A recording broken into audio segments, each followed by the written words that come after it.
وهذا صراط ربك مستقيما قد فصلنا الآيات لقوم يذكرون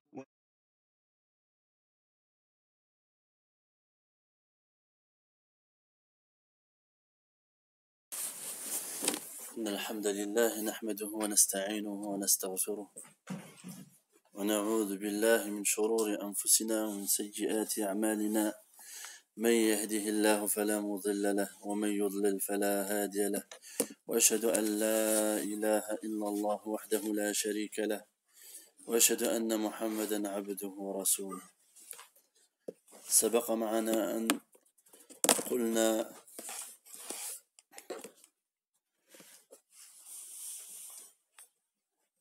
أنه على كل مسلم ومسلمة يجب على كل مسلم ومسلمة تعلم هذه المسائل الثلاث والعمل بهن. الأولى أن الله خلقنا ورزقنا ولم يتركنا هملا بل أرسل إلينا رسولا فمن أطاعه دخل الجنة ومن عصاه دخل النار. والثانية أن الله لا يرضى أن يشرك معه في عبادته أحد، لا ملك مقرب ولا نبي مرسل. والثالثة أن من أطاع الرسول ووحد الله لا يجوز له موالاة من حاد الله ورسوله ولو كان أقرب قريب.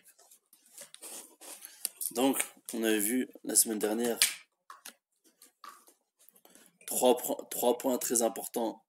C'est qu'il est obligatoire à tout musulman et musulmane d'apprendre 3 points ou de connaître 3 points et de les mettre en pratique. Le premier, c'est qu'Allah subhanahu wa ta'ala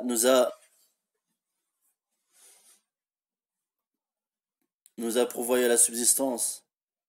C'est lui qui nous a créé, c'est lui qui nous a pourvoyé la subsistance et il nous a pas laissé sans but. Mais plutôt, il nous a envoyé un messager, celui qui lui obéit entrera au paradis et celui qui lui désobéit entrera en enfer. Et le deuxième point, c'est qu'Allah subhanahu wa ta'ala n'agrée pas qu'on lui associe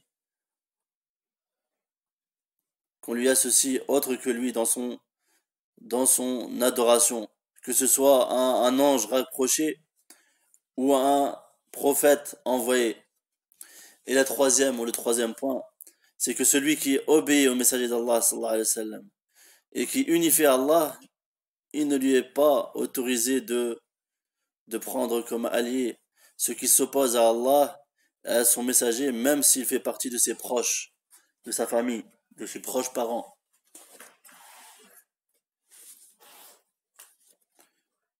وقلنا أن هذه هي من أهم الواجبات. Et on avait dit que ce troisième point, Cheikh Ben Baz a dit qu'elle faisait partie des plus importantes choses obligatoires sur la personne, sur le musulman et la musulmane, c'est-à-dire l'alliance et le désaveu.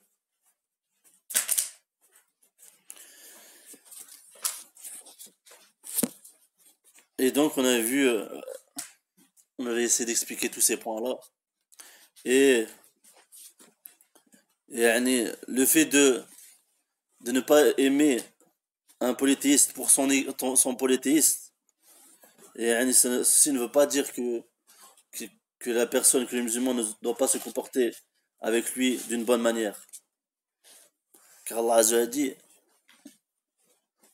لا ينهاكم الله عن الذين لم يقاتلوكم في الدين ولم يخرجوكم من دياركم أن تبروهم وتقسطوا إليهم.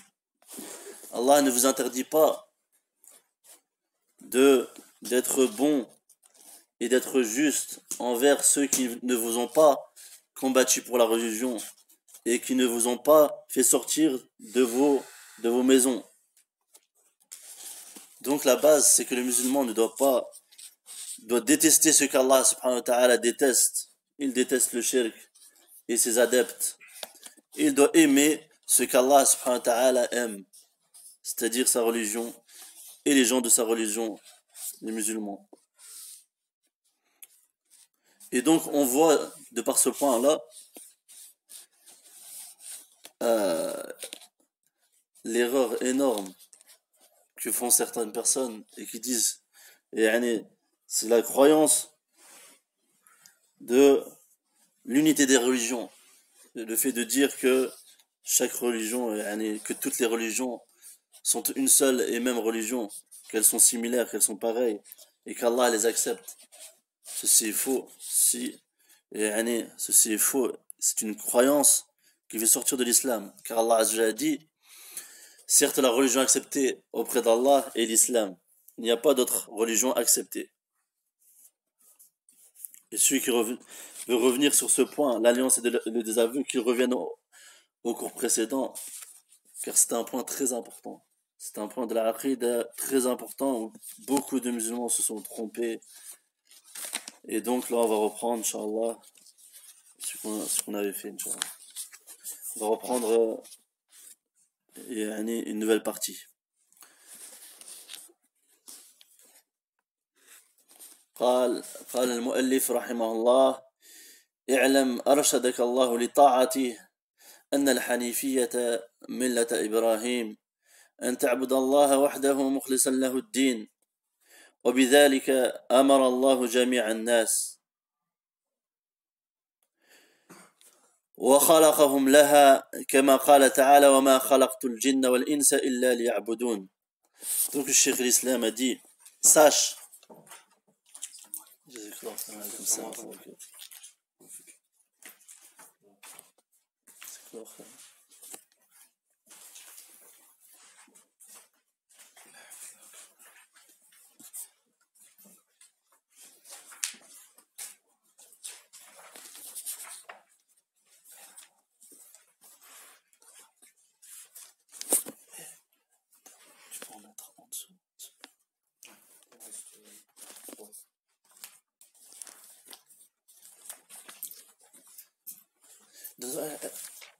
فتحي فتحي Je vais tomber sur un branche. C'est pour donner ça. C'est pour toi. Ah oui, c'est un livre. Ah, d'accord. C'est ce qu'on est en train de faire. Ah, d'accord. Donc Cheikh l'Islam a dit, sache qu'Allah t'oriente vers son obéissance, que la Hanifiyya, on avait expliqué la semaine dernière, la Hanifiyya, c'est la voie de Ibrahim, c'est d'adorer Allah en lui vouant un culte exclusif, c'est-à-dire de n'adorer que lui et lui seul. Et c'est cela qu'Allah a ordonné d'accomplir à l'ensemble des gens. Et c'est pour celle-ci, pour la Hanifiyya, qu'ils ont été créés. Comme Allah subhanahu wa ta'ala a dit, وَمَا خَلَقْتُ الْجِنَّ وَالْإِنسَ إِلَّا لِيَعْبُدُونَ. Et je n'ai créé les djinns et les hommes que pour qu'ils m'adorent. قال ابن باز رحمه الله قال وبذلك أمر الله جميع الناس وخلقهم لها فأمرهم بالتوحيد والإخلاص وخلقهم ليعبدوه وأمرهم بأن يعبدوه وحده في صلاتهم وصومهم ودعائهم وخوفهم ورجائهم وذبحهم ونذرهم وغير ذلك من أنواع العبادة كله لله كما قال تعالى وقضى ربك ألا تعبدوا إلا إياه وقال إياك نعبد وإياك نستعين وقال سبحانه وتعالى يا أيها الناس اعبدوا ربكم هذه العبادة هي التي خلق لها الناس خلق لها الثقلان وهي توحيد الله وطاعة أوامره واجتناب نواهيه قال تعالى وما خلقت الجن والإنس إلا ليعبدون يعني يوحدوني في العبادة ويخصوني بها بفعل الأوامر وترك النواهي إلى غير ذلك من الآيات.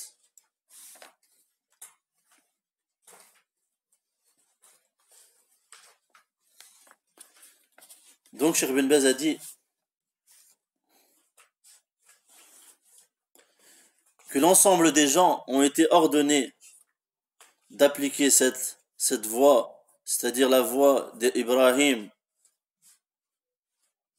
ainsi que Mohammed sallallahu alayhi wa sallam, Allah Azza wa dit وَأَوْحَيْنَا إِلَيْكَ أَنِ اتَّبِعْ مِلَّةَ إِبْرَاهِيمَ حَنِيفًا. Et nous t'avons, Allah Azza wa dit, et nous t'avons révélé de suivre la voie de Ibrahim qui était un Hanif, qui était voué exclusivement à Allah.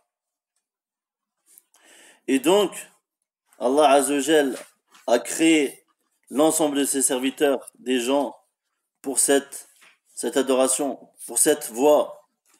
Et donc, il leur a ordonné de l'unifier et d'être sincère dans son adoration.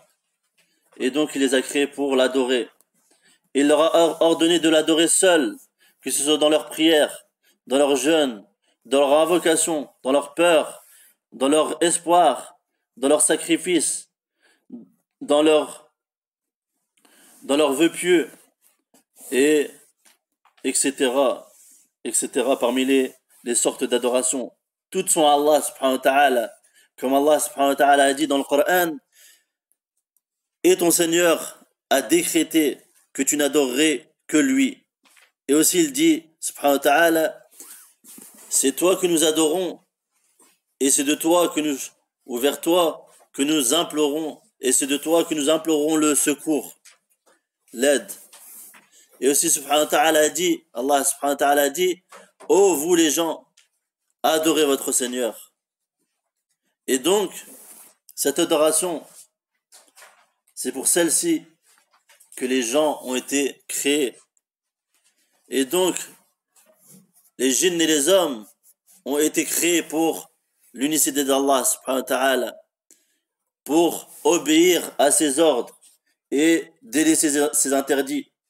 Allah Azza wa dit, je n'ai créé les djinns et les hommes que pour qu'ils m'adorent, c'est-à-dire que pour qu'ils m'unifient dans l'adoration. Et ça, c'est la parole de Ibn Abbas radiallahu anhuma qui a dit, tout emplacement dans le Coran où il est cité l'adoration, et cela signifie en fait l'unification, c'est-à-dire unifier Allah Azza wa Jal. Et donc, Allah subhanahu wa ta'ala n'a créé les djinns et les hommes que pour qu'ils l'adorent, c'est-à-dire que pour qu'ils l'unifient dans son adoration, qu'il le spécifie dans celle-ci, en appliquant ses ordres et en délaissant ses interdits.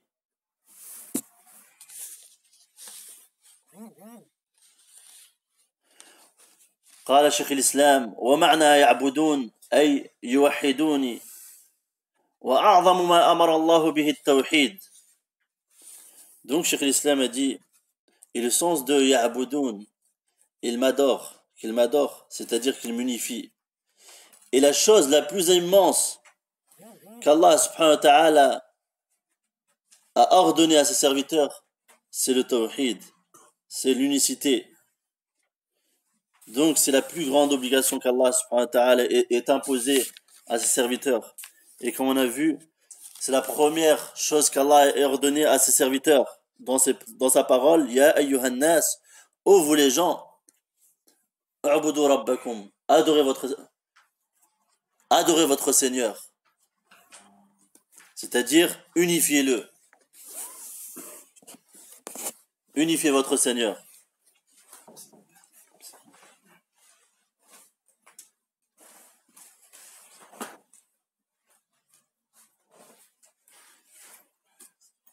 وأعظم ما أمر الله به التوحيد وهو إفراد الله بالعبادة فتقصده بالعبادة دون كل من سواه فلا تعبد معه صنما ولا نبيا ولا ملكا ولا حجرا ولا جنيا ولا غير ذلك. Et donc Cheikh bin Baz a dit, et la plus importante chose qu'Allah subhanahu wa ta'ala ait ordonné à ses serviteurs est le tawhid, l'unicité. Et c'est le fait d'unifier Allah dans l'adoration et de n'adorer que lui, de ne vouer cette adoration uniquement vers notre Seigneur subhanahu wa ta'ala en dehors de tout autre. Et donc, tu ne dois adorer avec lui personne d'autre que lui. Que ce soit Yani, tu ne dois pas adorer une statue ou un prophète ou un ange ou une pierre ou un djinn ou autre que ceci, etc., etc. Donc, la plus importante des obligations est le tawhid, l'unicité. وقال وأعظم ما نهى عنه وهو إفراد الله بالعبادة وأعظم ما نهى عنه الشرك وهو دعوة غيره معه والدليل قوله تعالى واعبدوا الله ولا تشركوا به شيئا. Et donc Cheikh l'Islam a dit,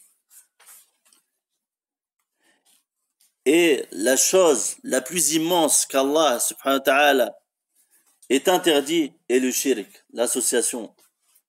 Et c'est le fait d'invoquer autre qu'Allah avec Allah. Et la preuve est la parole d'Allah ta'ala, et adorer Allah et ne lui associer rien. C'est dans le sens autre qu'Allah ou avec Allah ou autre. Avec Allah. Autre qu'Allah avec Allah. Ouais. Mais c'est pareil, c'est du shirk. Ouais. Hein? C'est ça, c'est le mettre au même niveau d'adoration. Ouais, c'est ça aussi, ça entre dans le shirk. On expliquera Inch'Allah. قال ابن باز الشرك دعوة غيره معه وقد قال سبحانه وتعالى ولو أشركوا لحبط عنهم ما كانوا يعملون وقال سبحانه وتعالى ولقد أوحي إليك وإلى الذين من قبلك لئن أشركت ليحبطن عملك ولتكونن من الخاسرين. وفي الصحيحين أن النبي صلى الله عليه وسلم قال أن النبي صلى الله عليه وسلم سئل أي الذنب أعظم قال أن تجعل لله ندا وهو خلقك قيل ثم أي قال أن تقتل ولدك خشية أن يطعم معك قيل ثم أي قال أن تزاني بحليلة جارك فبين صلى الله عليه وسلم أن الشرك أعظم الذنوب وأشدها وأخطرها. وفي الحديث الآخر يقول صلى الله عليه وسلم ألا أنبئكم بأكبر الكبائر قلنا بلى يا رسول الله قال الإشراك بالله. الحديث متفق عليه. Et donc, Cheikh Ibn Baz a expliqué ces paroles. Il dit, le shirk, c'est le fait d'invoquer autre qu'Allah avec Allah. Et comme on a vu, le fait d'invoquer autre qu'Allah avec Allah, l'invocation dirigée vers autre qu'Allah Azzawajal, c'est du shirk, c'est du grand shirk, c'est de l'association, c'est de la grande association. Mais on a vu qu'il n'y avait pas que ça. Et on a vu qu'il y avait beaucoup d'autres sortes d'associations. Mais est-ce que quelqu'un peut me dire pourquoi le Cheikh a expliqué que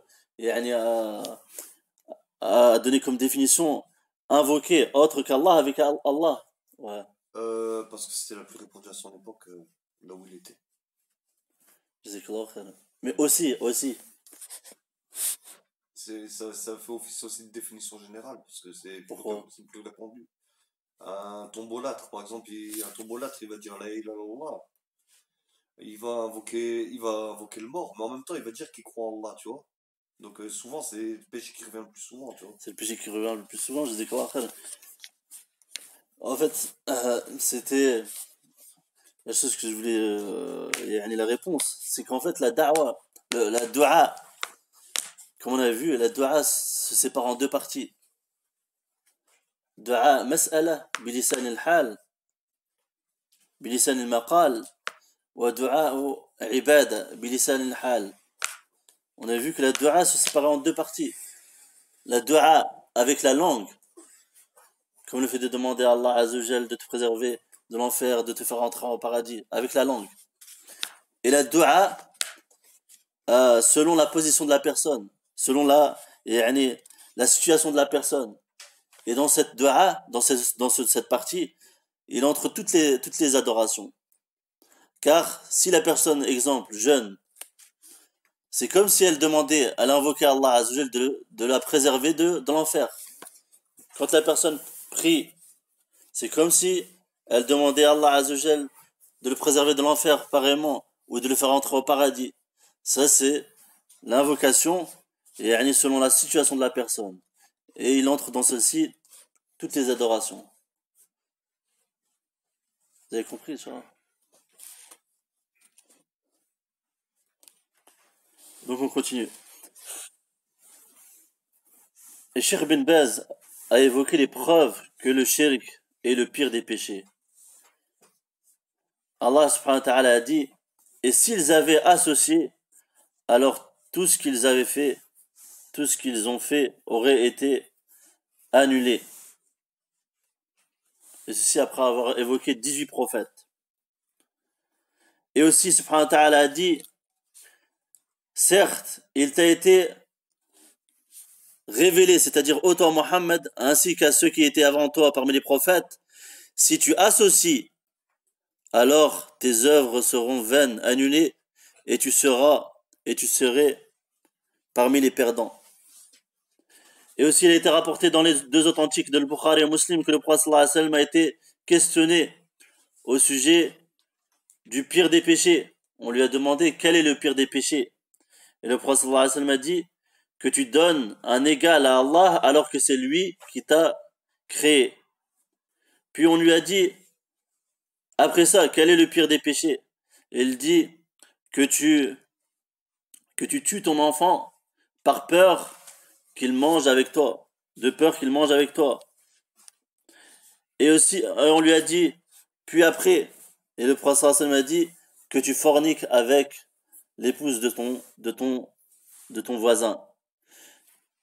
Et donc le prophète sallallahu alayhi wa sallam a clarifié que le shirk est le pire des péchés, et le plus dangereux des péchés, et le plus immense des péchés.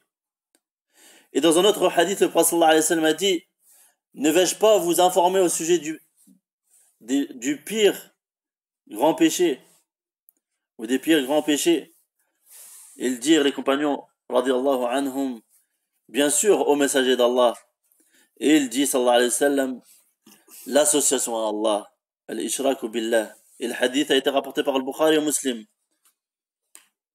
فالتوحيد هو إفراد الله بالعبادة والشرك هو دعوة غير الله مع الله تدعوه أو تخافه أو ترجوه أو تذبح له أو تنذر أو غير ذلك من أنواع العبادة. هذا الشرك الأكبر سواء كان المدعو نبيا أو جنيا أو شجرا أو حجرا أو غير ذلك. ولهذا قال تعالى واعبدوا الله ولا تشركوا به شيئا.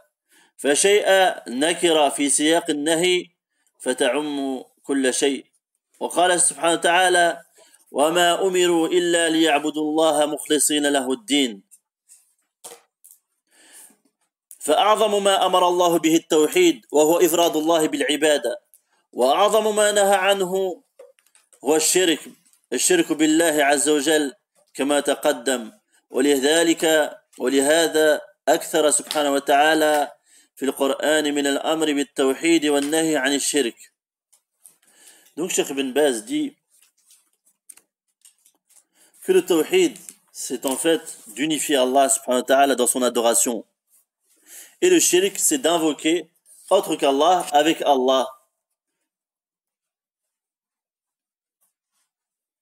Et donc, tu te dois d'invoquer Allah subhanahu wa ta'ala seul, et de n'avoir peur que d'Allah subhanahu wa ta'ala seul, d'espérer qu'en lui, de sacrifier que pour lui, et de faire des vœux que pour lui, etc., etc.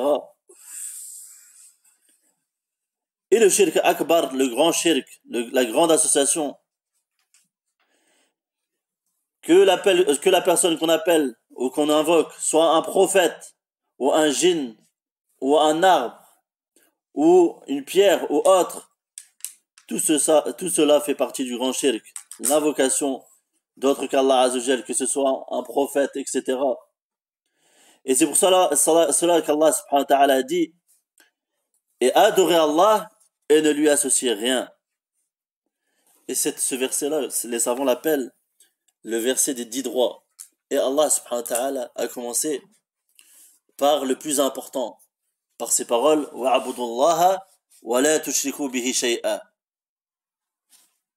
Et adorer Allah et ne lui associer rien. Allah a évoqué des droits, il a commencé par 10 droits, il a commencé par ce droit.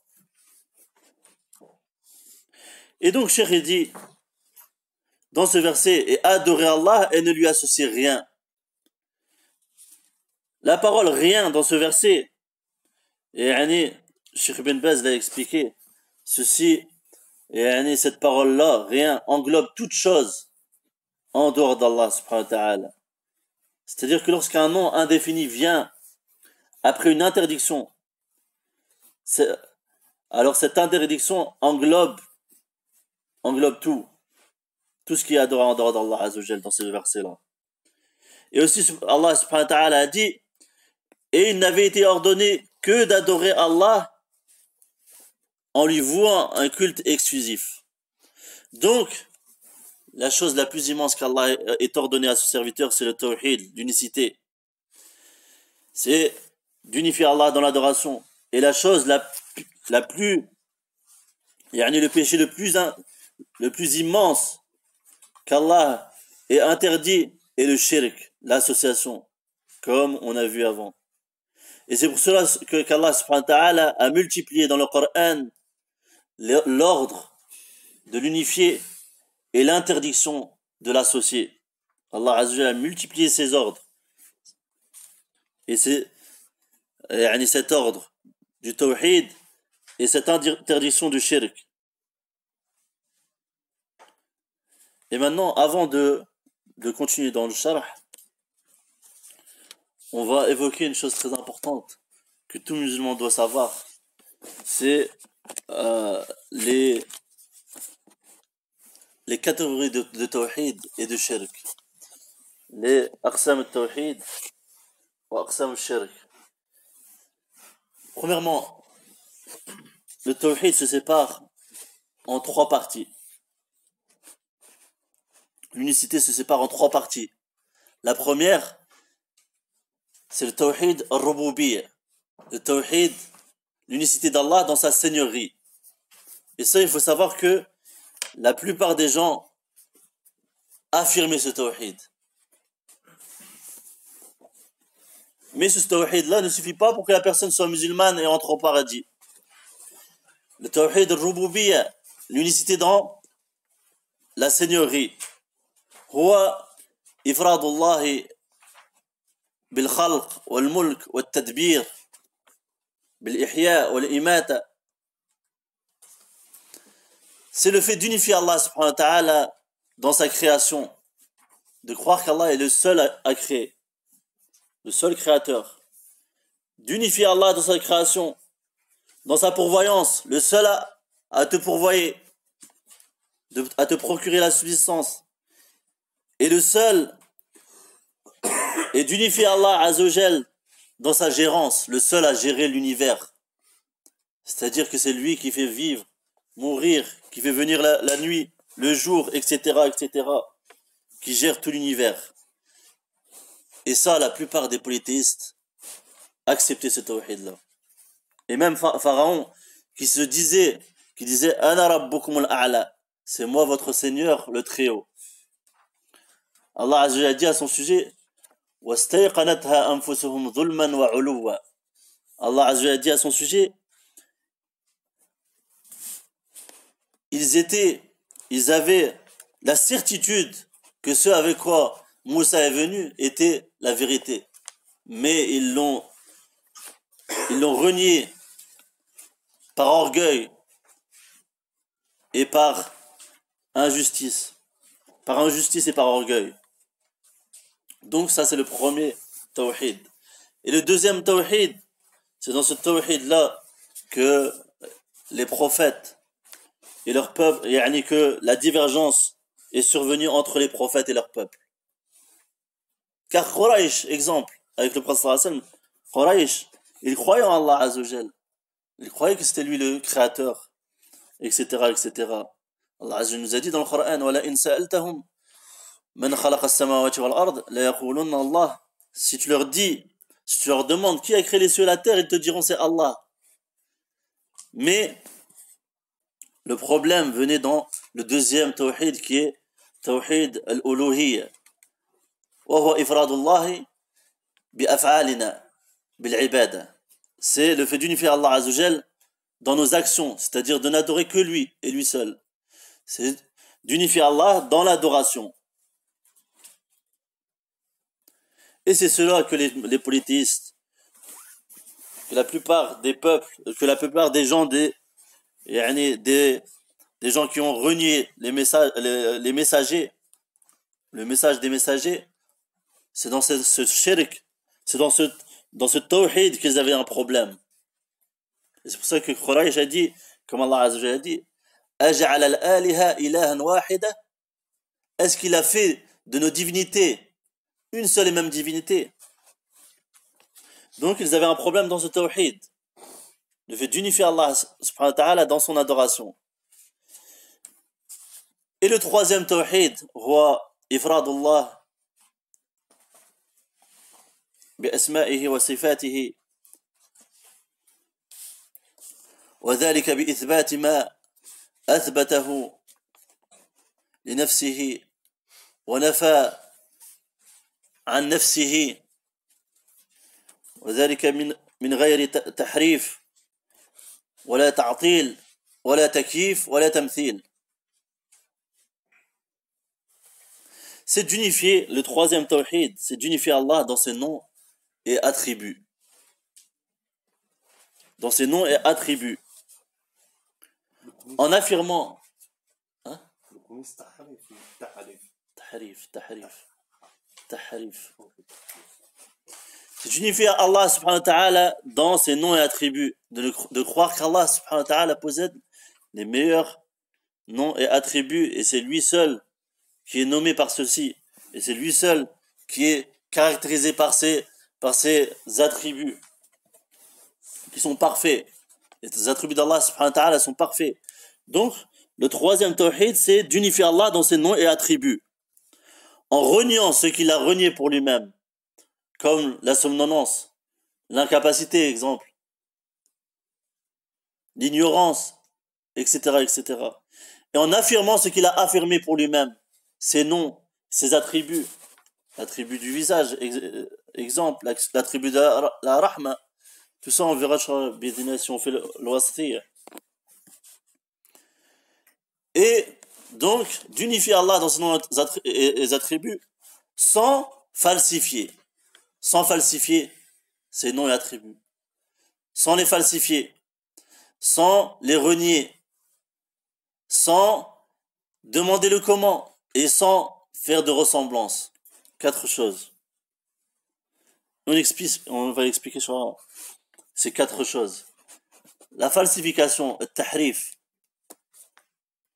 Le tahrif يكون معنويا ولفظيا. Le tahrif, il se sépare en 2 catégories. La falsification. Il y a la falsification dans le sens et dans la prononciation. Comme on fait ceux qui ont renié l'attribut d'Allah Azza wa Jal, qui est l'attribut de la parole, qu'Allah subhanahu wa ta'ala parle. Allah Azza wa Jal dit wa kallama Allahu Musa taklima. Allah a parlé à Moussa. Et eux, ils falsifient la prononciation. Ils disent wa kallama Allah. Ils changent, ils mettent au lieu de dhamma, ils mettent le fatha pour dire que c'est Moussa qui a parlé à Allah et renier l'attribut de la parole à Allah subhanahu wa ta'ala. Ça c'est du tahrif lafzi. C'est de la falsification dans la prononciation. Ou comme on dit ceux qui ont renié l'attribut d'Allah Azza wa Jal, l'istiwa, le fait qu'Allah s'est élevé au-dessus de son trône. Ils ont rajouté une lettre, l'lam. Ils ont dit istawla. dans le Coran. Ils ont rajouté une lettre. Ça, c'est un tahrif lafzi. تعريف لفظي باللسان وكان باللسان ouais. بالأيدي. باللسان. يحرفون الكلام. Ouais. Mais la plupart des gens يعني, qui tombent dans ce tahrif, la plupart c'est les johals, les ignorants. Par exemple, ils disent, au lieu de dire Alhamdulillah, ils disent Alhamdulillah, exemple. Ça, c'est un tahrif lafzi. La plupart يعني, provient des ignorants, comme dit Cheikh Ibn Uthaymin, rahimahullah. Et le tahrif al-ma'nawi, c'est le fait de changer, de falsifier le sens. De falsifier le sens. Comme on fait l'asha'ira. Ils ont dit par exemple, l'yed, Allah Azza wa Jalla a affirmé qu'il avait deux mains. Allah subhanahu wa ta'ala. Mais bien sûr, il n'y a aucune ressemblance. Et eux, ils disent, ils changent la signification. Ils disent les deux mains, c'est en fait, yani, la main, ils disent que c'est en fait al-quwwa, la force. Ils ont changé.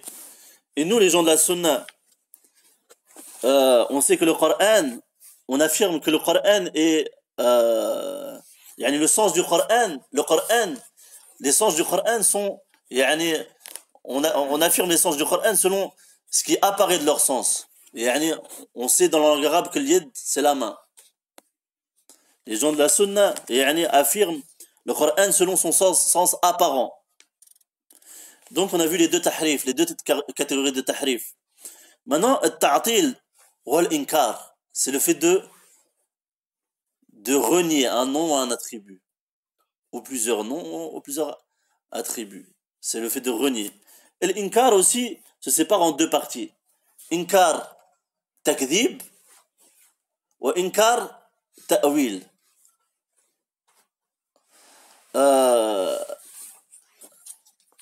التكذيب كما قال الله عز وجل في يعني مخبرا عن قريش قال الله عز وجل وهم يكفرون بالرحمن قالوا يعني قال قريش يعني لا نعلم إلا رحمن اليمامة أي مسيلم الكذاب. Donc يعني la première partie, c'est le fait de renier en démentant un nom ou un attribut. C'est-à-dire de le renier tout court. Par exemple, de dire qu'Allah subhanahu wa ta'ala ne se nomme pas Ar-Rahman, comme on fait Quraysh. Allah Azza wa Jalla a dit وَهُمْ يَكْفُرُونَ بِالرَّحْمَنِ. Et il renie Ar-Rahman. Il ne renie pas Allah Azza wa Jalla. On a vu le verset juste avant. Si tu leur demandes qui a créé la terre, ils vont te dire c'est Allah. Ils renient ce nom. Et c'est pour ça qu'on voit dans le tafsir qu'ils disaient Quraysh, ils disaient les mécréants de Quraysh, nous ne connaissons que le Rahman, que le tout miséricordieux, le tout miséricordieux Dieu de l'Yamam, une ville au Yémen, qui était en fait Moussaïlim al-Kadhab, le menteur. Donc ils reniaient ce nom-là. Et le fait de renier un nom ou un attribut tout court, ceci est de l'ordre de la mécréance. La personne n'est pas musulmane, elle sort de l'islam. Car il y a celui qui renie un nom ou un attribut, il a en fait renié le Coran, une partie du Coran. Celui qui renie une partie du Coran a renié tout le Coran.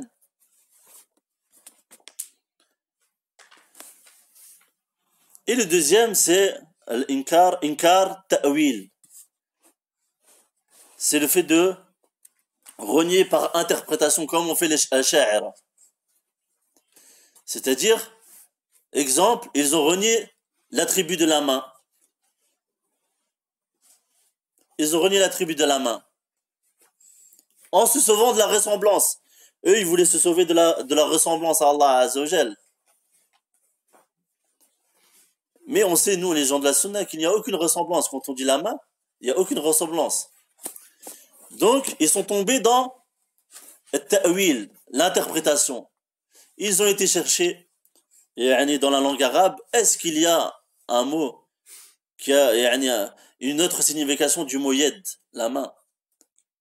Et dans la langue arabe, il y a une autre signification. Exemple, le quwwa, la force. la force. Et donc, les savants ont dit, si ce ta'wil, cette interprétation a un sens qui est connu dans la langue arabe, et que la personne utilise ce sens pour renier cet attribut-là, alors cette personne-là ne sort pas de l'islam. Et c'est pour ça que les savants n'ont pas sorti de l'islam, les Asha'ira. Pourquoi? Parce qu'ils renient par interprétation des attributs d'Allah Azzawajal, des noms d'Allah et des attributs d'Allah Azzawajal. Ils renient par interprétation en cherchant d'autres synonymes dans la langue arabe pour renier ces attributs, comme on a vu avec le Quwwa. Mais, comme on voit, yani, alhamdulillah, nous les gens de la sunna, yani, notre dîn, on le prend avec preuve. Exemple, si yani, toutes les preuves que prennent les Asha'ira, elles sont contre eux. Elles réfutent leurs propres paroles. Exemple, si on prend le Quwwa. Si on prend le Quwwa, comme ils disent, ils renient la main. Ils disent que c'est la force. Si on prend le verset d'Allah Azzawajal, bal yadahu mabsutatani. Plutôt ces deux mains sont ouvertes. C'est-à-dire qu'il est bienfaisant, subhanahu wa ta'ala. Si on prend on prend le sens qu'ont donné les Asha'ira, ça voudrait dire ces deux forces sont, si on le prend littéralement, on dirait ces deux forces sont bien ouvertes de bienfaits, sont grandes ouvertes de bienfaits, ce ne veut rien dire. Et donc ça annule leur tahrif, leur ta'wil, leur interprétation. Et donc les savants ont dit, si la personne a fait une interprétation et qu'elle n'a pas de sens dans la langue arabe, cette personne-là sort de l'islam. Exemple d'interpréter le visage d'Allah subhanahu wa ta'ala comme étant shafa'a, par exemple, l'intercession ou autre. Ça n'a pas de sens dans le visage n'a pas, dans la langue arabe, il n'a pas ce sens-là. Cette personne-là sort de l'islam. Mais si il y a un sens dans la langue arabe, alors cette personne-là, elle ne sort pas de l'islam, mais c'est une chose énorme qu'elle a fait. Et c'est de la perversité. Donc on passe à la troisième chose. On a vu le tahrif, la falsification. Qu'il ne fallait pas falsifier les noms et les attributs. On passe à la deuxième, on a vu la deuxième chose. Ne pas renier les noms et les attributs. La troisième chose, c'est ne pas demander le comment. والكيف يكون باللسان تكييفا وبالجنان تقديرا وبالبنان تحريرا. La troisième chose, c'est le takyif, demander comment. Il ne faut pas demander comment. Comment Allah s'est établi. Comme l'imam Malik a dit à celui qui lui a posé la question, il a dit l'istiwa, le fait qu'Allah qui s'est élevé au-dessus de son trône, il est connu.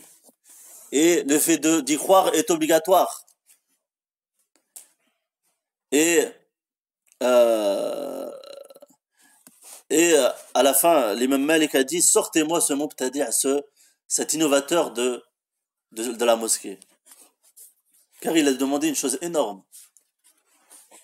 Il a questionné au sujet d'une chose énorme.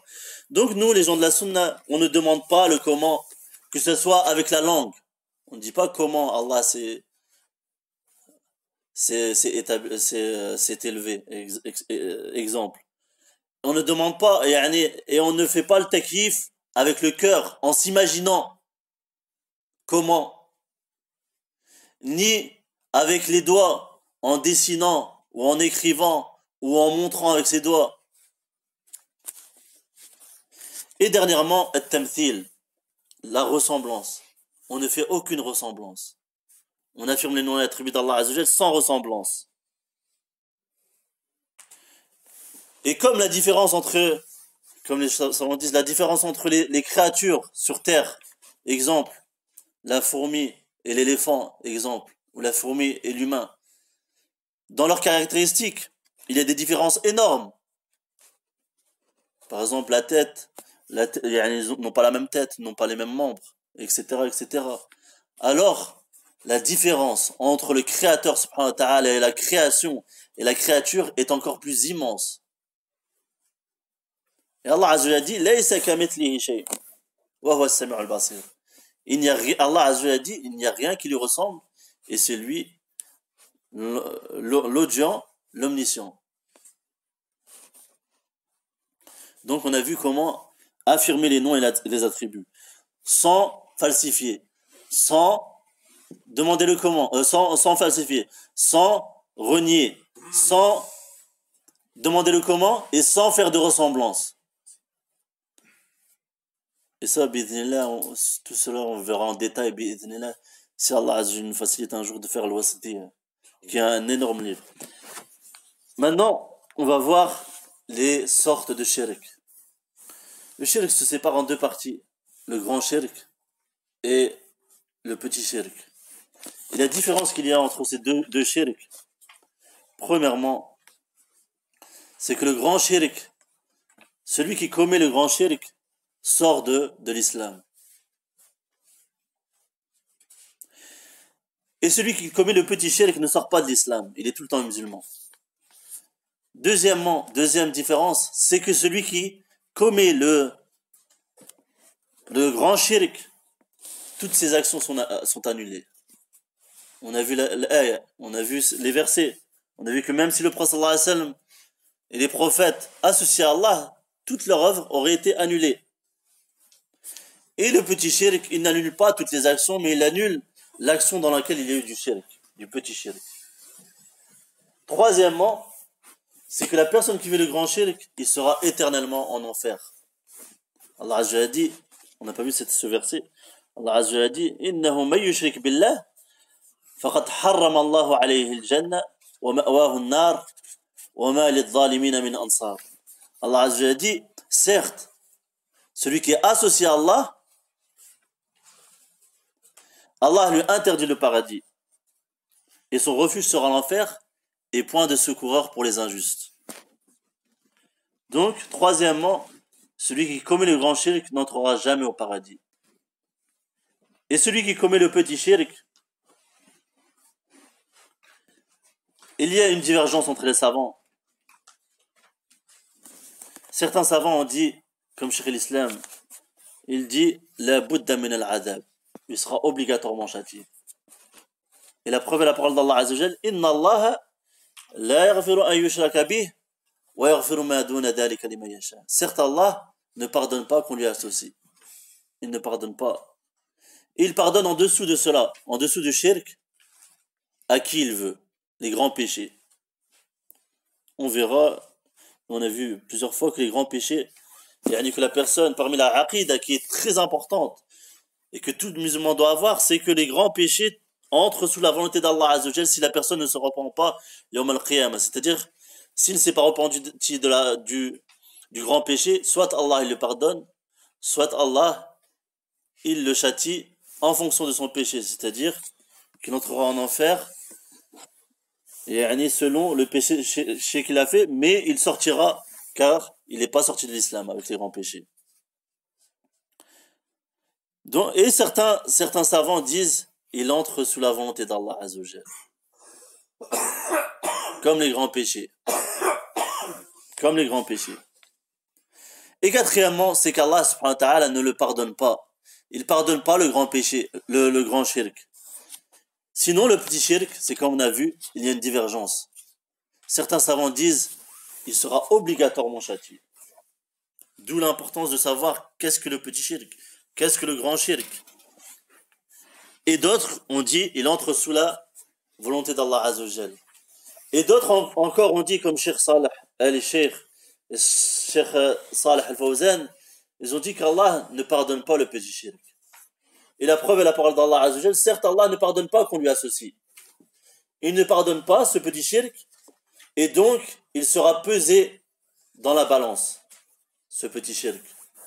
Mais, ils disent les savants, Et qu'en est-il d'une balance dans laquelle il y a du petit shirk? C'est une chose énorme. Le petit shirk est pire que les kabaïr. C'est pire que le grand péché. C'est pire que les grands péchés. On verra les preuves. Déjà, le verset qu'on vient de voir, c'est une preuve. Inna Allah la yaghfiru an yushraka bih. Certes, Allah ne pardonne pas qu'on lui associe. Il pardonne en dessous de cela, c'est-à-dire les grands péchés, à qui il veut. Ça, c'est une preuve que les grands péchés, que le petit shirk est pire que les grands péchés. Donc ce shirk, cette affaire est une chose énorme que la personne doit savoir. Car les savants disent, celui qui ne connaît pas la chose tombe dedans.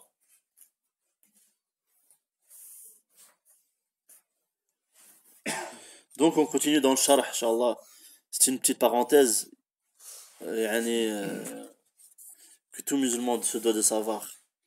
Ces catégories de shirk et de tawhid, tout musulman se doit de savoir.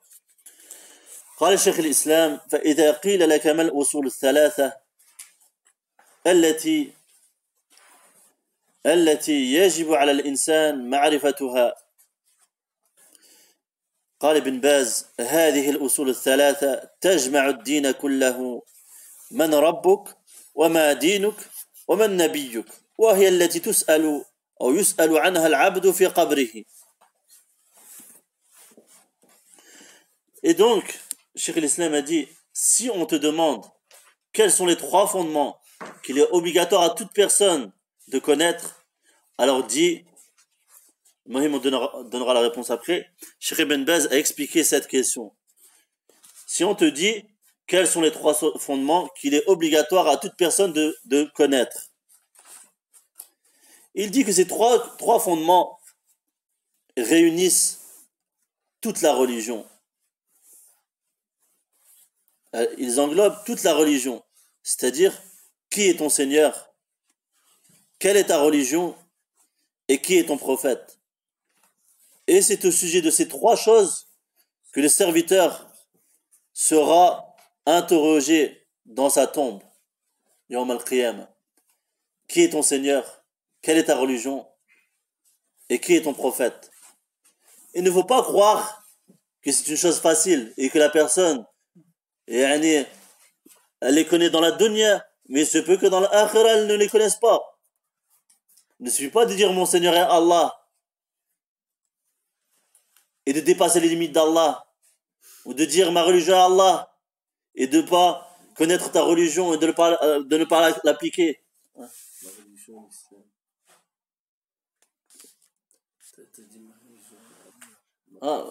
Excusez-moi. Ma religion est l'islam.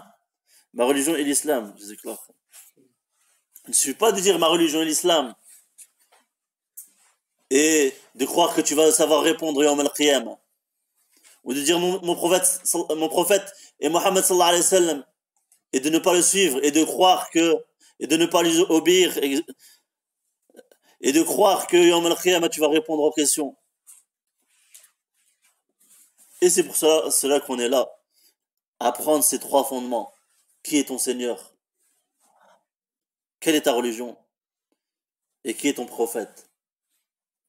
Et le prophète sallallahu alayhi wa sallam a mis toute sa vie pour faire ça. Pour éduquer les compagnons et enseigner le tawhid aux compagnons. Jusqu'à sa mort. Et donc il ne faut pas croire que ce cours il suffit. Il faut que chacun fasse ses efforts à côté, bi'idhnillah, à apprendre cette science énorme. Le prophète sallallahu alayhi wa sallam a pris 10 ans pour enseigner uniquement le tawhid aux sahaba, rien d'autre, le tawhid, alors que c'était le meilleur enseignant. قال فإذا قيل لك ما الأصول الثلاثة التي يجب على الإنسان معرفتها فقل معرفة العبد ربه ودينه ونبيه محمد صلى الله عليه وسلم. فإذا قيل لك من ربك قال ابن باز فإذا سأل سائل فقال من ربك فقل ربي الله الذي رباني وربى جميع العالمين بنعمته وهو معبودي ليس لي معبود سواه هذا رب الجميع كما قال سبحانه وتعالى الحمد لله رب العالمين. والعالمون جميع المخلوقات كلهم عالمون، الجن والإنس والبهائم والجبال والأشجار كلها عالم. قال تعالى إن ربكم الله الذي خلق السماوات والأرض في 6 أيام ثم استوى على العرش يغشي الليل النهار يطلبه حثيثا والشمس والقمر والنجوم مسخرات بأمره ألا له الخلق والأمر تبارك الله رب العالمين. فهو رب الجميع له الخلق وله الأمر وهو المستحق بأن يعبد. ولهذا قال سبحانه وتعالى يا أيها الناس اعبدوا ربكم الآية وهو معبودي ليس لي معبود سواه.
Donc, entre parenthèses, au sujet des 3 questions de la tombe, Allah Azza wa Jalla dit يثبت الله الذين آمنوا بالقول الثابت في الحياة الدنيا وفي الآخرة. Allah a affermi d'une parole ferme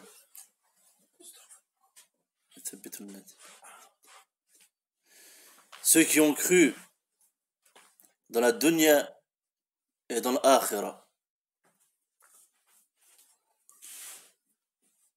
Et cette parole ferme, c'est la ilaha illallah, comme elle a été expliquée. Mais la ilaha illallah, il ne suffit pas de le dire. On a vu, la ilaha illallah, يعني تقتضي 3 أشياء، أي أن ينطق بها وأن يعلم معناها وأن يعمل بمقتضاها. Il ne suffit pas de dire la ilaha illallah. Il faut la prononcer premièrement, savoir quel est son sens et œuvrer selon ce qu'elle implique. Une petite parenthèse. Pour dire qu'Allah subhanahu wa ta'ala, il raffermit d'une parole ferme les croyants ici-bas comme dans l'au-delà. Et cette parole ferme, c'est la ilaha illallah. Et la personne, comme il est venu dans le tafsir, elle aura la facilité de répondre à ces trois questions. Mais il ne suffit pas, comme on a dit, de les connaître mais il faut œuvrer aussi. Il faut les connaître et œuvrer. Donc Cheikh Ibn Baz dit, si on te dit, qui est ton Seigneur? Alors dis, mon Seigneur est Allah. C'est lui qui m'a éduqué ainsi que l'ensemble de l'univers de par ses bienfaits. Et c'est lui que j'adore. Et je n'ai point et je n'adore personne d'autre en dehors de lui. Et la preuve est la parole d'Allah Ta'ala, Alhamdulillahi Rabbil Alamin. La louange est à Allah, Seigneur de l'univers. Et donc Cheikh Ibn Baz dit que l'univers, c'est tout ce qui est en dehors d'Allah. C'est l'ensemble des créatures. Toutes sont appelées l'univers, que ce soit les djinns, les humains, les bestiaux, les montagnes, les arbres. Tout cela fait partie de l'univers. Et Allah subhanahu wa ta'ala a dit dans le verset, certes votre Seigneur est Allah qui a créé les cieux et la terre en 6 jours. Puis il s'est élevé sur son trône et il couvre le jour de la nuit qui poursuit celui-ci rapidement.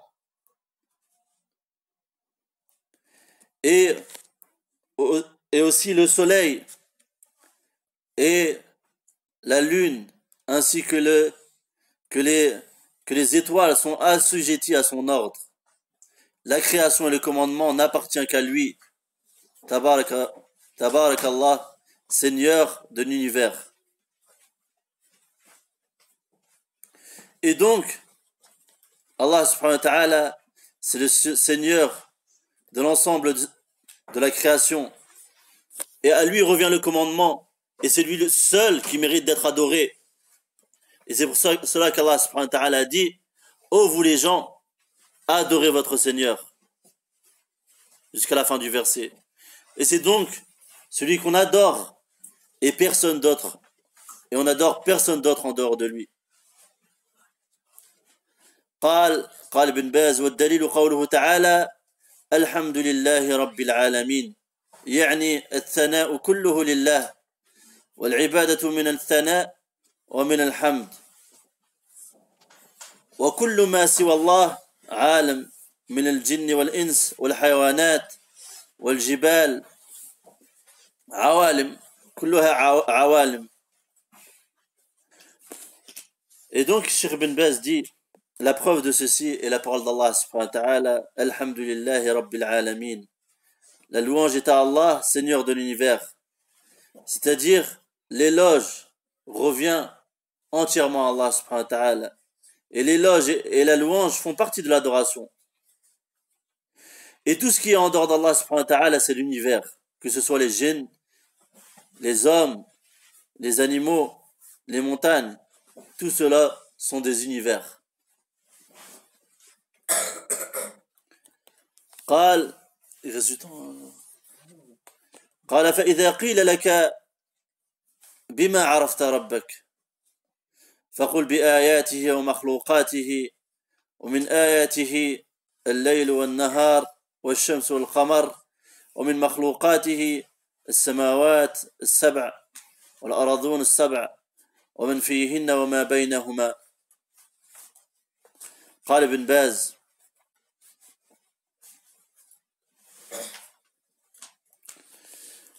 باز وأنا واحد مفسرا قول الشيخ وكل من سوى الله عالم وأنا واحد من ذلك العالم. قال وأنا واحد من ذلك العالم الذي خلقه الله وأوجده وأوجب عليه طاعته فعلى جميع العالمين من المكلفين من الجن والإنس أن يطيعوا الله ورسوله ويوحدوه جل وعلا وهكذا الملائكة عليهم أن يعبدوا الله وحده ولهذا قال تعالى عن الملائكة لا يعصون الله ما أمرهم ويفعلون ما يؤمرون وقال تعالى لا يسبقونه بالقول وهم بأمره يعملون يعلم ما بين أيديهم وما خلفهم ولا يشفعون إلا لمن ارتضى وهم من خشيته مشفقون. Et donc Cheikh Ibn Baz a dit, en expliquant les paroles de Cheikh al-Islam, il dit, Cheikh al-Islam, tout ce qui est en dehors d'Allah, c'est l'univers. Il est nommé l'univers. Et je suis l'un, je fais partie de cet univers.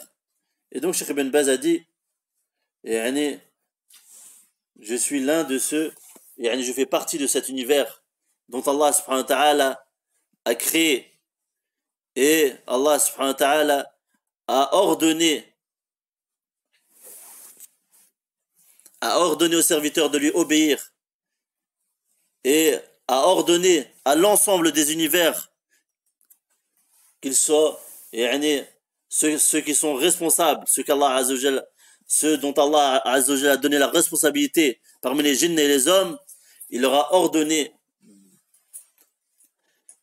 d'obéir à Allah subhanahu wa ta'ala et à son messager et de l'unifier Jalla wa ala.